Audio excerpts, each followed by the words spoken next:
Hey there, it's Sherry Farmer with Oldies 1033 KLOU, and with me right now is Bob Kuban. Hi Sherry, good to see you. Excited to have you here with me. I'm really glad to be here. See, we run into the same circles, but I've never actually met you. No, this is our first meeting, yeah. And I know we're going to be working together on a couple of different charity events in the future, so I'm excited about that too. Yes, I'm looking very forward to it. But let's talk a little bit more about you and what you've been up to lately. Well, we've been we're kind of into the season right now where we're doing some concerts, and of course we've got Faust Park coming up, which is on the 4th of June, and that's always a good draw for us. So there's always a lot of people out there because the finale is a fireworks display.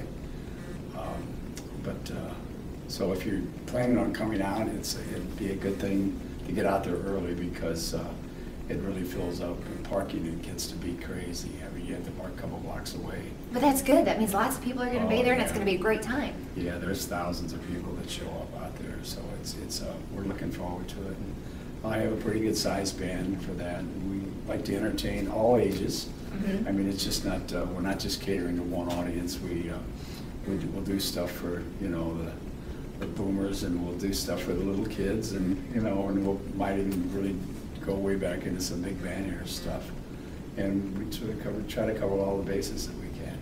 But what is your favorite music to play? Do you have a favorite? My favorite music is probably 60s, 70s soul.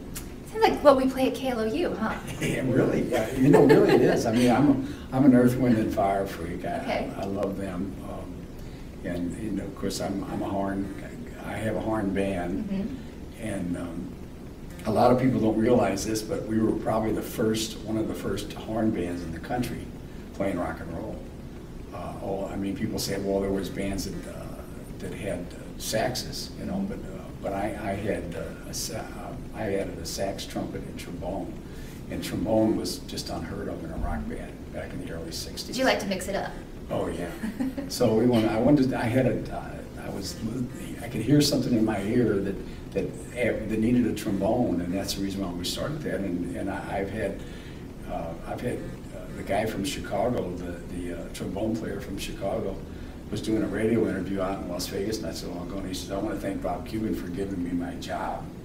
He said, because when we were forming the group, they were listening to Bob Kuban stuff back in the early '60s, and that's how Chicago was one of the reasons why Chicago came about with horns. So it made me feel pretty good. I started to say, I bet it does make you feel pretty like, wow, I'm the man. Well, I'm influencing youngsters. At the time, you don't realize what you're doing, But it was different. I mean, when we first started out with that, people come up and say, "What are you doing with the trombone in the band?" And I said, "Well, I got this idea, that I want to make this sound." And then eventually that's because back then the bands, if they did have horns, they were just saxes.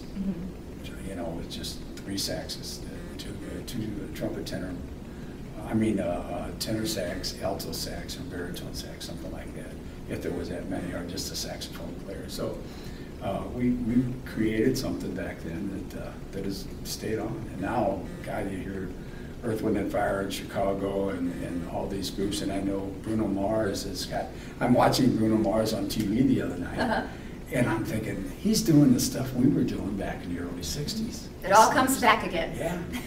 I mean, the routines, the horn routines, and everything's got the instrumentation, and I'm thinking, well, that's neat, that it's continued on another generation, and I'm hoping these kids will grab on to that, watching, because he's a young man. Very, very talented, extremely great group, extremely very good band.